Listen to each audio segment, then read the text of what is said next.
Hey, it's your boy Dustin from the Flying Chair. It's the Rise Podcast. And today, oh man, I got a guest host today, Heidi Pop, my favorite girl from California. Hello. And she's here to help me today because we got a special guest. Her name is June DeYoung, and she's a ufologist, a psychic medium, and she used to be a Playboy bunny, believe it or not. And yeah, we're just here to kick the shit today and get to know June. So, hey, June, why don't you tell us a little bit about yourself and where you grew up? Hi, everybody. I'm so happy to be here. Thank you for asking me on your show. It's so fun. I grew up in Jersey. I'm a Jersey girl. So it was Neptune, New Jersey. I call it the planet Jersey. It's where Jack Nicholson, I was born in the same hospital as Jack Nicholson and Danny DeVito. Does that say anything? Oh my God. I think it's enough. You got to be into like UFOs and movies and crazy things if if you've been born there in Jersey at the Jersey Shore, you also have to be into music. And I used to just hang out with like Southside Johnny and the Asbury Jukes and the Stallones, like Frank Stallone, right? All these Jersey guys and Richie Sambora, believe it or not. And my grandma used to make sandwiches for Richie Sambora because he had no money to eat before this is a little trivia about him, before he met Bon Jovi. And I was there when he met Bon Jovi. Pretty crazy, right? But all of us Jersey people still stick together. So we moved around, and I actually ended up living in the Brunswicks, where we had about an acre and a half of land. So we had ducks and chickens that woke me up, and I had tons of dogs, and I had 26 cats at the time, and pretty crazy, and fish. And I sleep with a duck.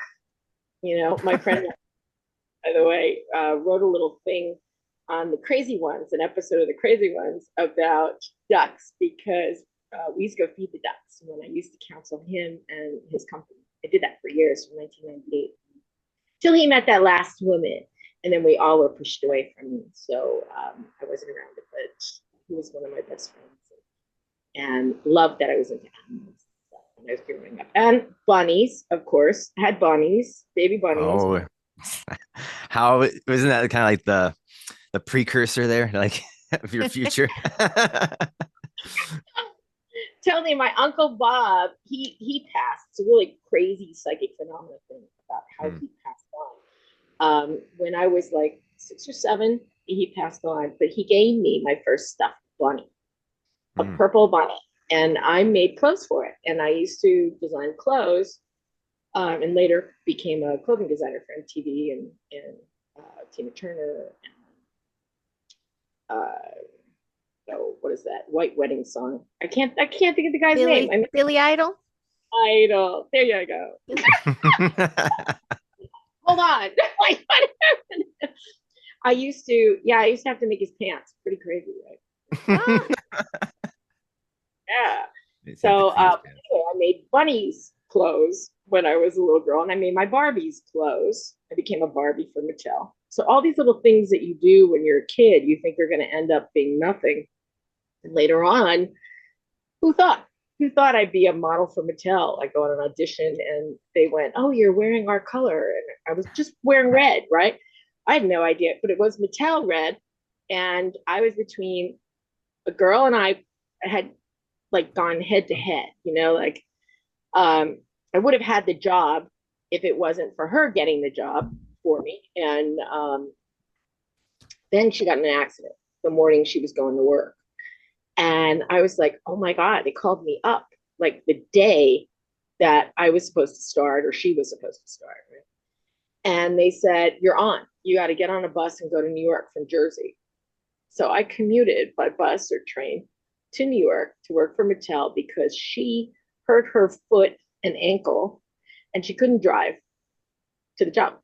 And she couldn't stand because you had to stand for hours and hours and do 18 pages of shtick, of funny stuff, and the script. So anyway, yeah, I became a Barbie. And I was at the time designing my own clothes, so they let me wear my own clothes, which then led to me being on like Entertainment Tonight and all these crazy things because people don't know when they do the toy fair, they throw you on camera and you end up, you know, all over the place on all the news channels and stuff, which is Mhm. wild.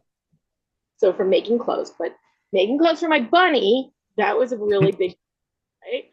And I didn't know how big it was going to be. And So Uncle Bob died, and I had the bunny, and I went over to my dad's. He lived in Belmar, which is where they shot the Jersey Shore, and Snooki was at all those bars and stuff. That was at the end of my dad's street. Pretty crazy, right? And anyway, so I went into the house, and my dad took the bunny and he threw it away because he had a fight with my mom that morning. And he said she can't have any imaginary friends. But he didn't know I had so many dead people with me because they didn't let me talk about it. You know, my mom and dad were divorced when I was 14 months old. So my mom would go, "You can't talk to the other side." You know what I mean? You just got to be quiet, shut your mouth, you know? And so I stayed really, really quiet and around my dad. You know, I never talked psychic phenomena, even though he talked Egyptology and things like that to me. Oh wow. But throwing away that bunny was really devastating to me. That was like the worst thing he could have done because it was Mm. the only thing Uncle Bob left. And Uncle Bob was more of a dad to me than my dad was. He was a dad figure. And anyway, so later on, here we go, where I'm giving bunnies for Easter from my sessions. So I do sessions with my clients, and I take the money and I buy bunnies. And sometimes I name them and dress them up. Before COVID, I always named them and dressed them up and packaged each one of them and sent them off to St. Jude and Children's Hospital and the hospitals of my clients. And they would, when the bunnies would arrive, it's really funny, they would receive cool miracles and blessings and things, whether they got a job or whatever. They'd Mm-hmm. call me up and I'd go, you know, your bunnies arrived, right? And I said, interesting, you're calling me. Well, I just got this job. Oh my god, I couldn't believe it. I had to tell you. Oh my god, you said I was going to get a job, and da, da, da, and I got it. So I knew the bunnies were like a miracle thing that I had to keep. It. Aw. Yeah, That's cool. I put them in the commercial and stuff. So it was really cool to see the kid. I cried. I couldn't work for like 3 days. Those little kids holding the bunny and like, oh, too much. Anyway, a little tiny tidbit of stuff of why I give stuff bunnies. You know, because my imaginary friends are taken. So every stuffed toy is an imaginary friend for a kid. You know, it's a very important Sure. thing. You know, makes a difference. So Absolutely. do you think the bunny was kind of like, again, like you're manifesting your destiny in a sense? Because I mean, like that's top, man. Like no one, only a few can get into the like Playboy bunnies, right? Like there's a whole like school and like class and like I heard it's Classes. like, well, not class, like I'm pretty sure there's like a bunch of tests that people had to go through to make sure what they're looking for to get that. I don't know. That's just that's awesome. I mean, again, the bunny from the way beginning to like how it became to be. And I Mm-hmm. kind of I'm really about the self manifestation. Like how I'm what I'm doing right now, or like how I'm so involved with UFOs. I'm happy to catch UFOs on my fucking camera in the backyard. Like, what the fuck? And I have these photographs from Colonel Wendell Stevens, who's a famous UFO investigator. I won out of his auction, storage locker auction, 2 boxes with original photographs of cases that he personally worked on, and with some with negatives and shit. So yeah, I've been like finding myself just loving the subject so much, being so indulged to like now I'm having like these memorabilia, just like what the fuck, like I'm just more surprised, about how it's going. Maybe how I got an interview with you. I have a Playboy bunny tattooed recently here on me. And I have Marge Simpson as a Playboy bunny. I don't know if you can see that. That's awesome. There she is, big That's titty ass. awesome. But no, Yeah, I'm when like, did it? is it kind of like that? Do you sense the same kind of manifestation? Do you feel like you kind of have like a drive, even if it's your psychic abilities or just, I don't know. I just, is I find that more of like a weird phenomenon in a sense. Even you, Heidi, too. I feel like you steered your destiny of Oh, like sure. you wanted to start acting at a young age and you Sure. got into doing plays to get into Hollywood and doing short skits and Yeah. yeah. And I was always pretending I was a teacher and lining up my stuffed animals, and I'm a teacher too. Those stuffed animals, man, they do get you. They're my. I still have saved some for my kids. Yeah, it's awesome. Yeah, Oh when my did the God. bunny time come? I mean, when did you become a bunny Yeah, what on did that that happen? journey? Say, like the mark of the bunny you have on your arm, right? Okay, let's talk about that. This is really crazy because I have a mark on my arm that's a bunny. Oh, damn. Well, we might have to meet face to face sometime. Let's get it. That's cool. Like the The Playboy Bunny.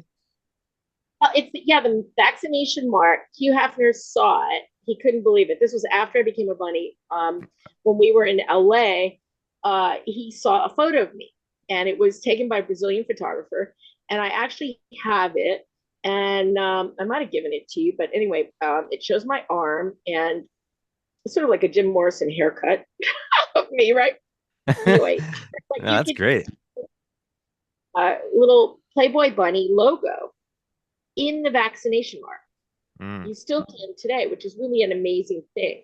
So nobody can believe it. It's sort of crazy, you know, and it photographs exactly like the logo. So Hef saw it and made me a Playboy model, Oh, which cool. I was like, Playboy model, I was too short, you know, so anything is possible, especially when you've got these tall models around you and everything. To be a Playboy model is crazy. I never took my clothes off. Regis Philbin was like a dad to me at that time. I had a bunch of different dads, like Carol O'Connor and Regis Philbin. I had all these different people. Sugar daddies? What kind of dads are you doing? Mentors. Oh, mentors. I'm sorry. I don't know. Advice for that was about it. You know what I mean? Yeah. That's But awesome. it was cool, you know. And I met them, and they always taught me something, which is excellent, you know. And but it was all timing, like you're talking about, you know. So I had that bunny on my arm when I was growing up. I never knew it looked like a bunny until I took that photograph, you know, in New York City, and I thought, well, that's really odd. And anyway, you're gonna laugh. First grade. Here's the really cool part. So I'm in first grade, and I had the night before, my mom would let me stay up at night to watch Johnny Carson and all these people, and Playboy After Dark was on. So Sinatra would be on, and Sammy Davis, right? And Hef would be on, and you'd see all the Playboy bunnies. And I was like, I am going to be a Playboy bunny. And my mom's like, don't tell anyone, right? But when it came to Anyone. decided that I'm going to be a Playboy bunny in first grader.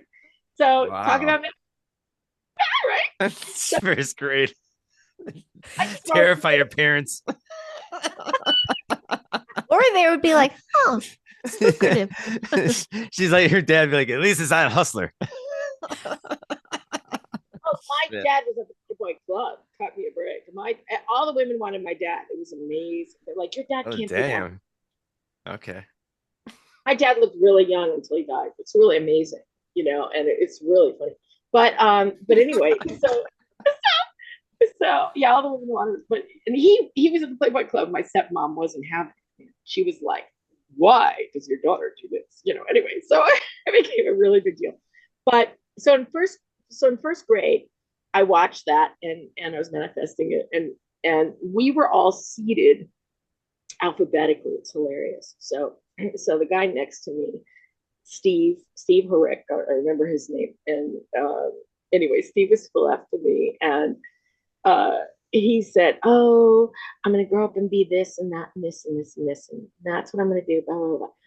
And then they're like, "Okay, June, what are you going to be?" Miss Ottendorfer says to me. All right, that was her name, Miss Ottendorfer. Okay. And you know what? And when you're a teacher, don't be called Miss because she never got married. You know what I mean? I know they call me Miss June, but I've been engaged 5 times, but that's okay. So anyway, so I'm surprised it's not more than that. Shit. so anyway, it's really hilarious. So I said to her, "Well, I watch Hugh Hefner on TV with bunnies last night, and I'm going to be a Playboy bunny. And my teacher's jaw dropped. I'll never forget her face. It's so priceless.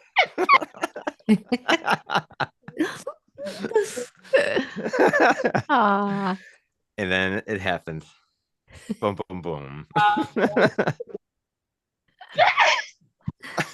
My goodness. June's having a heyday over there. I know. She is laughing like there's no tomorrow. I love it. I love it too. So you have this, you're manifesting this becoming a bunny, but when you said still at this age, you were still feeling the dead around you, like were you connected to the other side of the veil? Like were you already tapped into that? But you said your mom was telling you to hush and not do that part. Did she do it too?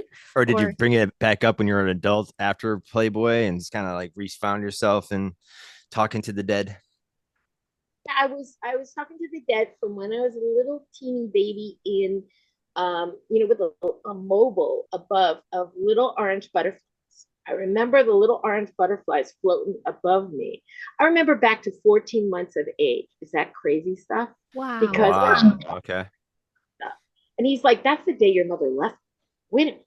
How do you know? So, and that's a pretty cool story that we can talk about, another time, because it's has to do with like how we remember and physicality and how we manifest things physically. Well, people talk about their past lives too and stuff like that. And like, no, it's crazy what some people can remember from all the way back. I can't remember some shit. And my dad said he can remember some shit when he was like 5. I'm like, what the fuck?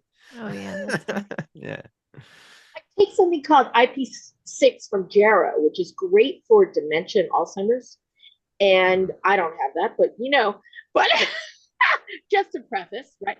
Anyway, so IP6 and Jarrah formula, right? And it's the only one that works, by the way. They have a whole bunch of IP6 brands and forget it. I've tried them all.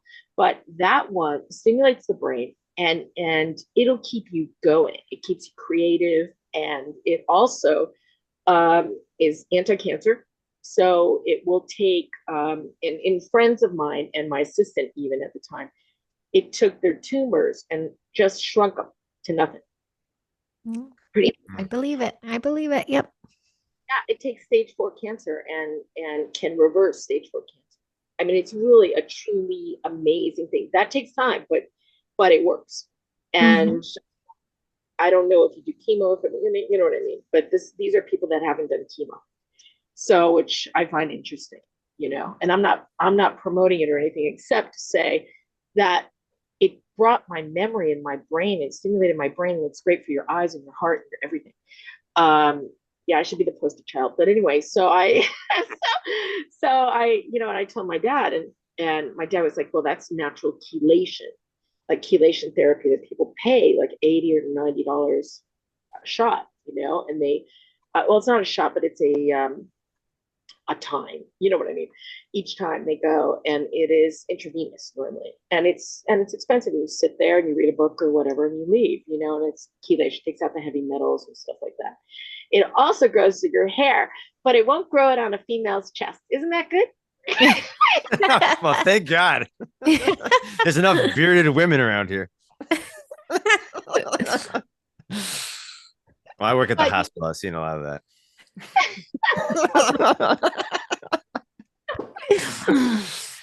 No. A lot of women are all the crazy products. I think it's from the products. I think it's from overdoing the products. But anyway, so I took that and remembered back. So I used to talk to all the little light balls. Getting back to Heidi's question, all the little light balls above and light balls like orbs are people too. Okay, that's me. People too. I've seen orbs become a person on the other side. Oh shit! And there's a sound with it, which is a Star Trek sound. Is that crazy? It's that. You know how Star Trek. No, say it again. And it goes, and then the ball becomes a person, and you see the person. Man. Isn't that crazy? Yeah, I get it. That makes sense to me. I get it. Yeah. Well, Heidi's had some experiences with orbs and spirits, and she's seen Bigfoot, believe it or not. Yeah. And I have a connection with Mattel. So you brought up Mattel. I was like, oh, Barbie. Oh yeah. Well, tell your story really quick with Mattel.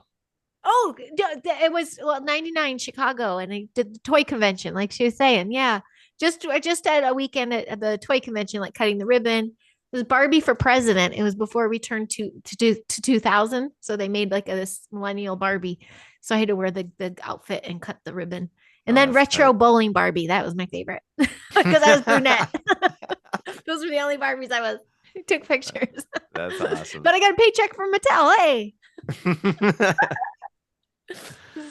my Mattel That's story. I love your laugh, by the way. It's so I giddy. know, it's sweet. It's It's so really cute. sweet. It's like a little cartoon. 2 weeks I had no laugh. It was killing me. It was killing me. Like I couldn't laugh. I had no voice. I sounded like a turtle, you know. It sounded like a turtle. If a turtle could talk, it would sound like Hey, I this. love it. But I love when you said the orb, that sound with the orb, that resonates. And so when you were young and you saw these things, were you connecting already with those that crossed over, or were you did it develop and you had to push it down, or how did that go for you? Like when did you officially say, oh, I'm a psychic medium? Well, I There's a lot of questions. was, yeah, it's crazy stuff. And it's funny because of the little balls and stuff. The I talked to the balls because to me it was people in the room, you know what I mean? Mm. And when I was a little baby, I was like, and my mom would come in and go, June, who are you talking to? And like I couldn't make sense. You know what I mean? It was a little Yeah, tiny yeah, girl. right. But I remember that, which is sort of weird, right? And anyway, so when I got a little older and I could talk, I was like, oh mom, here's Uncle Bob's here. You know, when Uncle Bob died, for example, this is a really good one. When Uncle Bob died, my mom had three dreams. Okay, because my mom had the gift, right? But she Mm. shut it down, like you're saying. Um, even though once in a while she'd say June, da da da da. If you got her when she was sleeping and you're like a teenager, she'd say stuff and it would happen. It was really scary. It was really scary. Like, you know, when they say your mom knows, oh, my mom knew even more, you know. So I couldn't get away with anything. It was hard,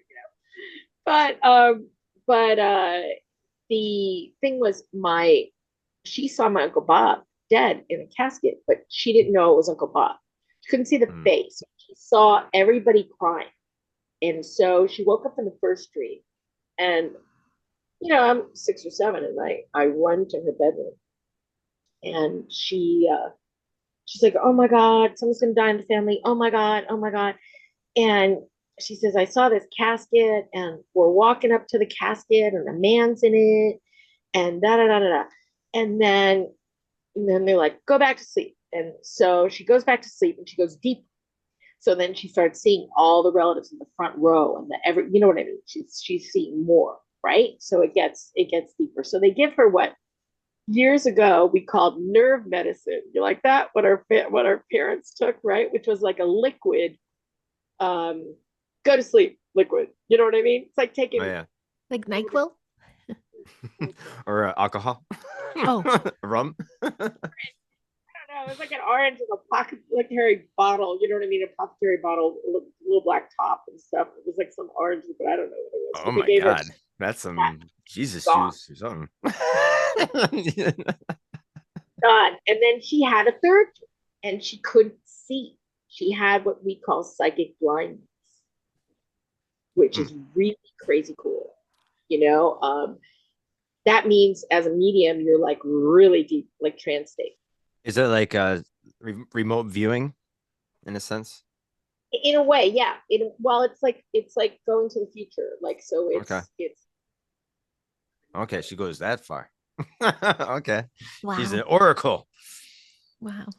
crazy. So a number of hours later, right? The phone rings, and she can't hardly get up. You know, she's gone, and so phone rings, and it's my nanny. She hated being called grandma, and my nanny says, "No, that couldn't happen. Oh my god, oh my god, oh my god." And I ran over there and I said, "What?" And she said, because I was up all night with my mom, and because I could feel it, and there were people in the house. Like I could see people in the house, all lit up.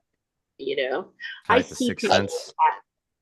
as like if anyone we knew went to the other side, I see them dressed and whatever, but at Hmm. the age they want to show me themselves. They can change age. Like when I did Sinatra's house, he changed ages. And I wasn't the only one that saw him. Like different people at the house, different owners of the house, and the valet that he had, George Jacobs, he saw him. George and I got to talk before George died. He'd written a book that's out. Interesting things. So Sinatra liked being not being old. He liked being the Sinatra with the hat. The hat, the suit, and the suave bola Sinatra. Like being that. So when we go to the other side, we can be however we want to be. If we want to look 17 to somebody, we'll look 17 to somebody. To have them remember us. So it's a pretty fascinating thing. Even if we died and we were, I don't know, 130, whatever. Oh, that makes sense. I mean, like, so you think we could choose an age of our spirit, or maybe our spirit was more healthy and thriving at that time of even if we died at an older age, we kind of go back and have a spirit of a, like you said, like a 30-year-old or 20-year-old or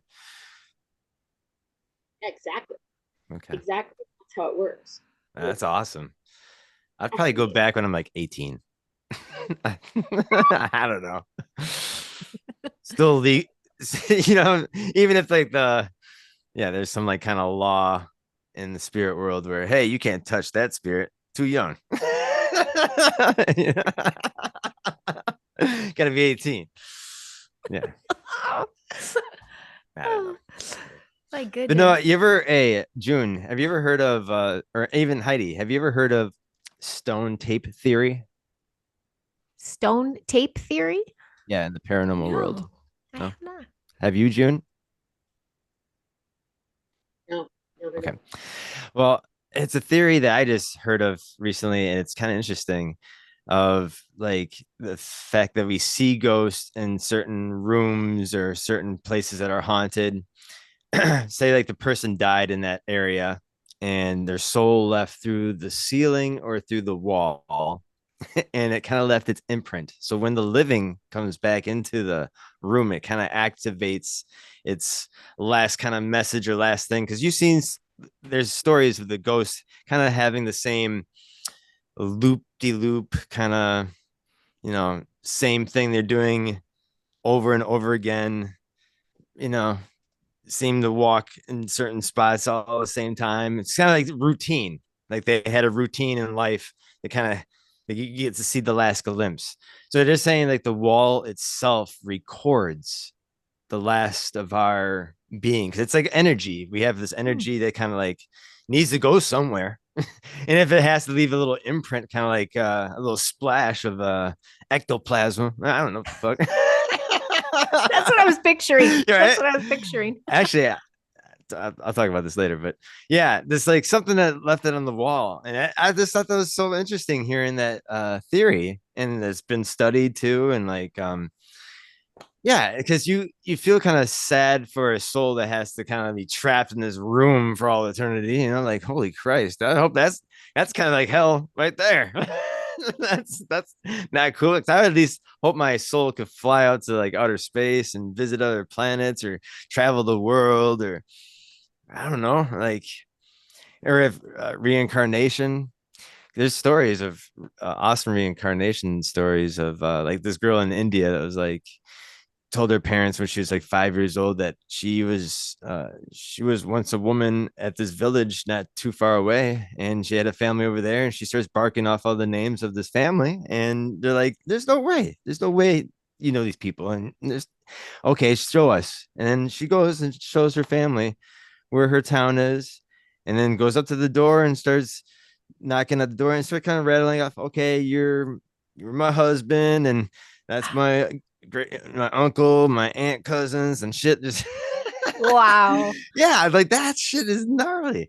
And then this family was so impressed that this little girl came to their house, rattling off their names and claiming that there was an old soul that was now in this body of a 5-year-old, and they accepted her into the family. She was welcomed at the house whenever she wanted because they felt like she's part of, once part of their Oh, family. Again, you hear that too with like World War II stories where like newborns who come out like talking about, yeah, I got shot in my B-51 when I was a gunner, I got shot in the face. And I think we talked about this, Heidi, too, like birthmarks too. If like uh-huh. The that's war wounds. a theory with birthmarks is like that's how we died. Like someone got shot or explosion, some big birthmarks, Yeah. Stab uh, wounds. stab wounds. Yeah. Yeah, Yeah. yeah. It's just interesting theories. I just wonder if you dabbled into some of those. If you heard of any of those. Oh yeah, I've taken people backwards in time and forward in time, and I call it conscious hypnosis because I'm Mm, totally conscious. They wanted to give me a TV show doing it, which was pretty crazy. I was at LMNO Productions, and I took three people, and one was they were testing me, right? So one was the producer's uh, relative, and it was funny because I took them under, and they're sitting in chairs, and the one woman I kept running my hand down her back, right? And running it down her back, and I'm like, relax, relax, and she starts to fall over, and I'm like, you won't fall out of the chair, it's okay. She starts to fall over, and I go, you have a fear of jewelry, you've got a fear of losing your jewelry, someone's stealing your jewelry, and it was right on, you know what I mean? It was funny because the producers pulled me in his office and said, no one's told you that, how did you do that, you know what I mean? It was like, wow. And then I took them deeper and deeper and deeper, and they started talking. And he said, wow, this stuff is, you know what I mean? It scared them, it scared them because they were talking different languages. I got them to talk in different languages, which is nuts. And then they had them translated because we can talk in different languages. I have under hypnosis. I did, for example, when I took people under, we tested the years and where they were and who they walked with, and you know what I mean, that kind of stuff too. And that was proven right. So what's funny is I did hypnosis with a whole bunch of people. I didn't get a degree in hypnosis, but people wanted to be taken backwards and forwards in time. And I found out when you take them backwards, okay, they go deep into backwards and normally into the being they were just just when they were a baby coming into this life. But if you take them forwards and you take them to something that's going to happen and they want to, I have them see a TV set for like a world prediction so that they feel the power that they were able to see a world prediction. You know what I mean? When it does happen, and they would call me going, oh my God, I can't believe it. Look at that thing on the news. Put on the news. Oh my God, this is mhm. the under hypnosis, and they get all excited, and it would give them this power, and their psychic, they would open up more psychically. It was fascinating. Wow, They allow themselves to have a higher intuition, which was really cool, and to trust their intuition. And for after sure. that, life was easier. It very, very easy instead of stuffing that down like Heidi was talking about, right? Oh yeah, sure. No, it's cool to get confirmed by the people you told about or just happen to like come across and they like, holy shit, you're right. I think you said you do like lottery numbers too, don't you? Like know some do you get into Not that too? I do. Well, I studied with my dad. Like, my dad was a frustrated, I want to be a teacher, but he Okay. actually was a scientist who created, scientist chemist, and he created the, for Hess Oil Corporation, the formulation that's in the cars of the oil. He was an atheist. I'm a real God person, but I accept everybody. And but and I said, Dad, why are you an atheist? Why don't you believe in God? Blah, blah, blah. He goes, dust to dust, kid. Until he actually was on his deathbed, by the way. And a few days before he died, he was on the phone with me and he was scared. What's it like on the other side? He was asking me all those questions, which I found very interesting. And Mm. I studied grief counseling, and I studied hospice and death and dying, and held the hands of a ton of people that were dying. I've seen angels in hospital rooms, taking people out of their bodies and then lifting them out of their bodies, which is really fascinating to me. And anyway, so it is a how do I explain it? The want to try to tell people about how it works when you're a medium, because I know you brought up the mediumship. When I was 16, you got a photo of an alien face next to bring the aliens back into this. How's that? Mm. The aliens on the other side? I don't know. That's a good question, right? Mm-hmm. Do we know if the aliens are there? Are they in another dimension? I believe they're in another dimension. That I do believe. Okay. But Okay. this big alien face next to my body that people can see, right? And there's ectoplasm coming out of my nose. And you said ectoplasm, right? Oh, yeah. Which picture? Was it one of these pictures? I was in a bunny fur jacket when we were allowed to wear real fur. It was a bunny fur jacket. More funny. And you can see the ectoplasm. It looks like orange stuff. It's not pretty. Okay, like comedy's not pretty sometimes. Well, you know, ectoplasm and this psychic thing is not pretty. Being a medium, it's not pretty.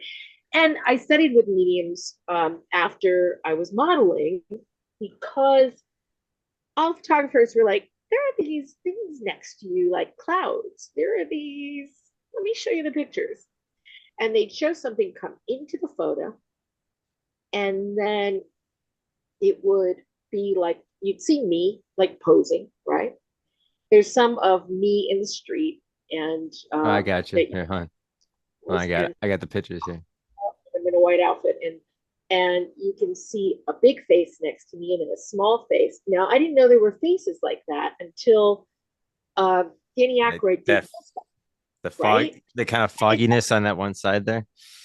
See the right side where you can Yeah. see the eyes of the person and the nose on the right. See how it's like the face is, there's like a little nose and there's eyes like right by my hand. You could go to the right and there's Oh, yeah. two surfaces.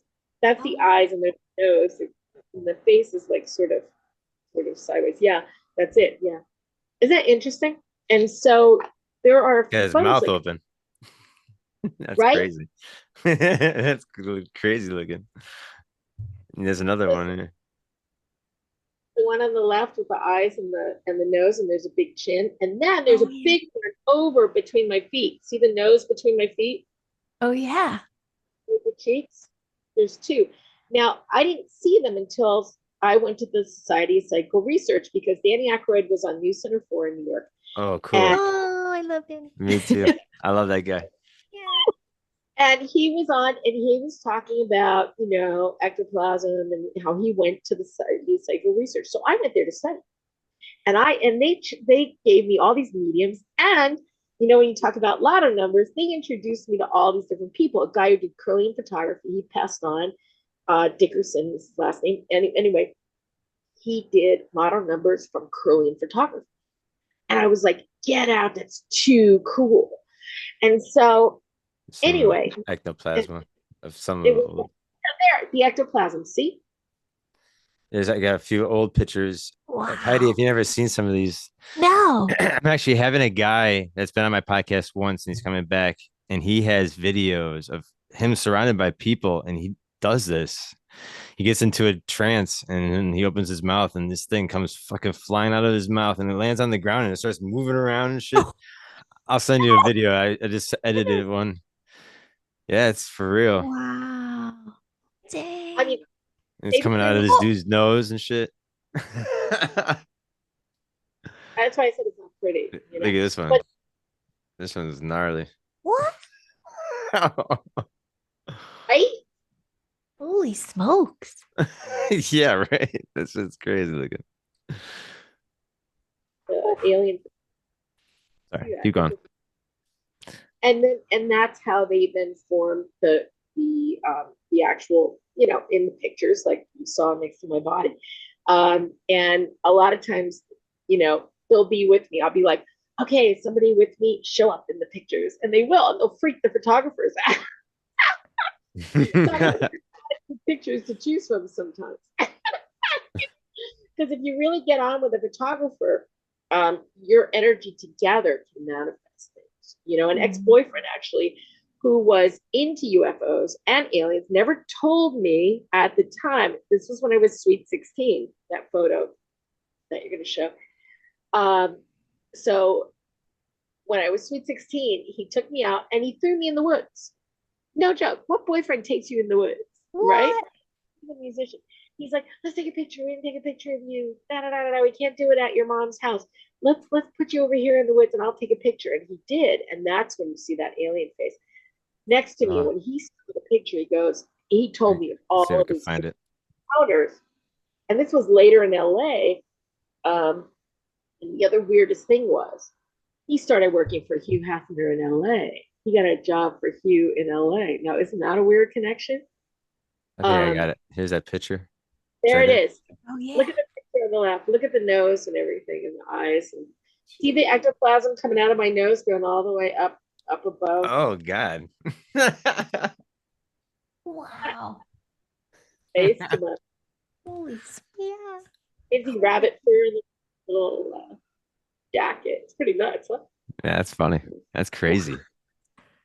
That's when I saw that, and then when I was with the mediums, they were like, and I mean, I was with true mediums, and they put me to the test, and they showed me how they did stuff. People from London came into town, right? And they threw me in a velvet box, and then they gave me what they call an anchor.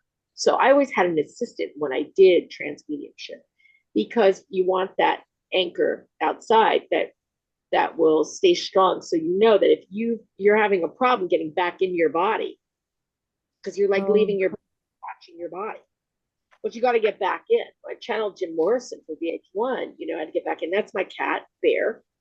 And did you catch an orb there? It was going zigzagging everywhere. It looks like it. Whenever I photographed her, I had that, and she also had pictures, really cool orb. She's got cool orbs just trailing around her. Wow. Those are her people. Yeah. Each animal has a person as an anchor. So when they die, like, for example, my dog had died. Like, she passed on a few years ago at age 19, almost 20. But she, normally they live a long time. Cats with mediums, they live a long time with the energy and stuff. It's really funny. But there's Ellen. And you were on Ellen too. Holy Christ. I love look at my hair. Look at that crazy hair, huh? Damn. That's awesome. Love it. I love it. I see the jersey there. Like Teresa. You got the jersey look. Like dark hair. I love it.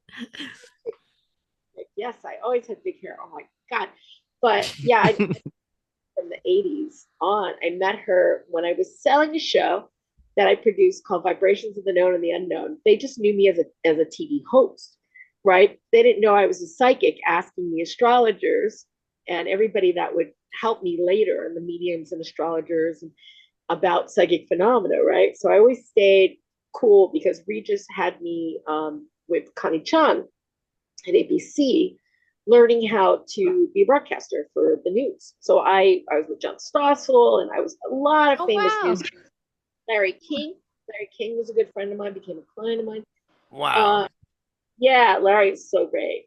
And he's really amazing. I mean, oh my God. And he has a great book, by the way, on prayer. It's really great. And because he was curious about prayer and does it help and does it work and all that. So it's a really neat book. Yeah. But yeah, so I was a newscaster and everything. So I had to stay straight. I couldn't talk about, hey, I'm a medium, you know what I mean? Hey, I'm psychic, it makes sense. Yeah, it makes sense. Yeah. I couldn't give out my world predictions, Yeah. I would have world predictions all the time. But the fact that you get to it seems like you just lived again, manifesting your destiny and being surrounding yourself with celebrities, being a bunny. I mean, again, it's not easy just being a bunny. No one just could be a bunny. That's the thing. You got to be chosen by these highly structured people. And I can only imagine back in the 50s, man, how they were doing the bunnies the first time. They're really cutthroating what they liked. But no, again, it's so awesome that you find yourself you're so busy. You have such a busy life, and you got shit going. You gotta I'm not gonna give anything away unless you wanted to. But yeah, again, I'd love to have you back on in the future and like talk more of anything you want to drop or if any more projects. And yeah, because this is awesome. Because you, again, I bet people live vicariously through you. Like, who the hell are you? Like, this girl is the shit, being a bunny and whatnot. Yeah, look at yourself. Amazing story to tell. Yeah. Yeah. And yeah, like you and Heidi Start to Pop. finish. Yeah. Yeah, right. Oh, it's so You and cute. Heidi Pop are like the doppelgangers, you know? It's the fucking shit. It's so cute. And I love you. Oh, Look at the Statue of Liberty holding that Playboy bunny. ah, Look at her. It's killing it. Those who design the costumes. Is that crazy? You Half designed their those? design the that's costume, awesome. and I was the only one. It's so crazy. I'm in the bunny book, Bunny Years book. But the wildest thing was that no one throughout history ever changed the costume. And then Rich Melman came in, right? And he was a mogul, restaurant mogul, and Hef was losing money, and Hef didn't want to tell anybody. You know what I mean? It was like a hush hush thing, right? So, Okay. and he interviews us. We're there for hours being interviewed. I'm being interviewed that I can work on classic cars, right? I love to work on classic cars. I've had 18 of them, right? Yeah, so far. Anyway, so I love to just like stick my hands and then take off the fake nails and let's go. You know what I mean? Let's do it. Put on the big hair, right, and the heels, and let's go work on the car. Anyway, so that's what I did in Jersey, right? Anyway, so it was funny because that got me the job. Is that nuts? Oh. And with being funny, and that I had gone to 5 different colleges, which is wild. So I'm not a dumb bunny. That's a good thing, right? Yeah. So and, Not a dumb one. and I never until I got in until the girls found out, and I was, I would be like, they go, who thinks going to come in? And I'd go, Tony Danza, he's going to be in tonight. And Tony Danza would walk in and they'd be like, how'd you know that? And they'd always ask me what celebrity was going to be in every night. And I'd pick a celebrity and they'd walk in the door, like Andy Warhol, right? Andy became a friend of mine after I bumped into him 5 times. Is that nuts? So he actually bought me as a model. I was at the fashion boutique show modeling belts and I was wearing it. Like, that Addicted to Love song, and wearing that kind of cat suit, right? And I had belts, and Andy walks in. It's the 5th time I've met him, and he said, "All right, how much is she?" Oh, dang. Oh my goodness. They're used to that, huh? I want that bunny. That's hilarious. And yeah, and then we became friends. So it was really crazy. And then he died. But it was not that everybody who meets me dies. Let's preface that. Have you heard the name, June? Have you heard the name Elise Bonira? Bonira? I don't know if that's her name then. Do you know that Elise with AlYce? It's like Alice, but Elise. Well, yeah. You do? She was my entertainment accountant, and she was out of here, but she told me that she was the original Chicago Playboy Mansion den mother, like the mother to the bunnies. So she was awesome. When you went to her tax appointment, you were stepping at a time, and you almost didn't know she'd be there the next year. Like she was pushing it, but she's the OG like den mother. It was crazy. Den mother. But it's good to be.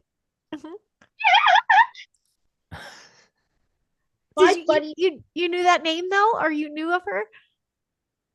Funny mother was Chicago. She was Nan Mason. She was a singer.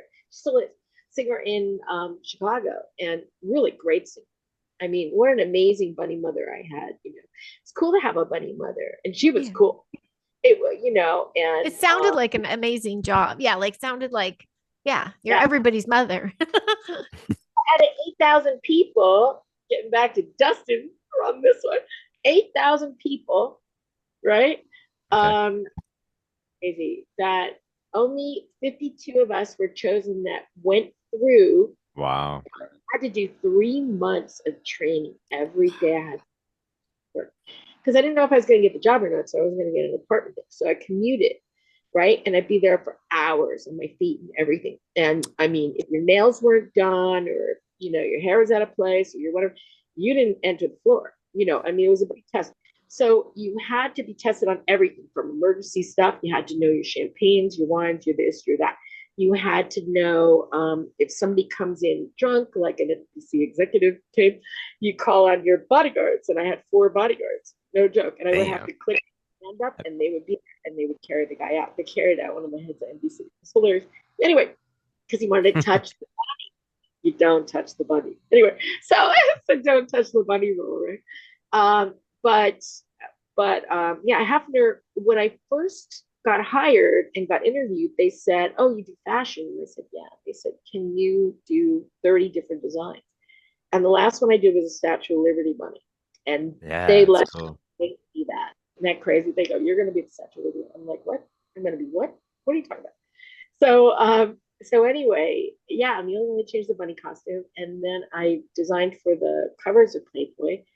I used to get paid an arm and a leg to make a G-string or a bustier or whatever, for the magazines, for the covers of the magazines, and because they did wear clothes too. Anyway, so but seriously, after the first week or two, we only had 25 people that made it out of the 52 that passed the exam, which was like a script. It was that big. And it was really, I mean, you had to have a brain to be a bunny or a rabbit. We had rabbits. We had male rabbits. Oh, yeah. That's right. Yeah. The men that do the things too. Yeah, we had rabbits. So That's we funny. had, some of them became, like, one of them is the drummer, Rob Nailhouse, for Keanu Reeves' band, right? Dog Star.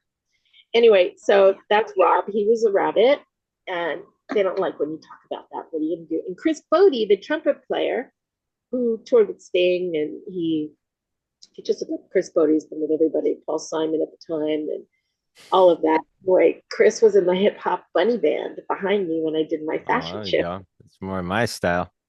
I'm more of a hip hopper myself. Oh yeah, there you go. Yeah. Yeah, so it was cool.